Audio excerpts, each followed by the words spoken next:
ఏడ పోయినా 10 మంది తక్కువ లేకుండా పోయేది, బండ్లకు తుపాకీ ఎంటేసుకుని తిరిగేది. ఎట్టా సూతా ఊరుకున్నారు.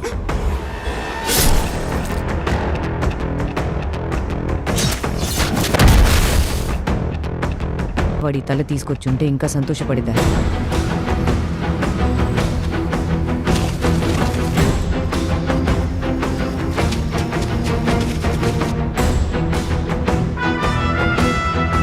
ఎప్పుడు చూసినా చేతులు కట్టుకుని భయంతో మన ముందు నిల్చునేవాళ్ళు. ఎట్లా భయం పోయింది?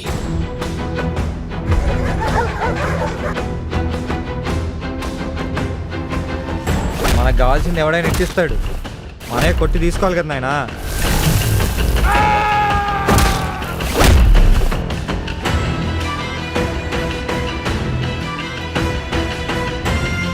వాళ్ళని ఎదిరించడానికి అదొక్కటే దారి కాదు.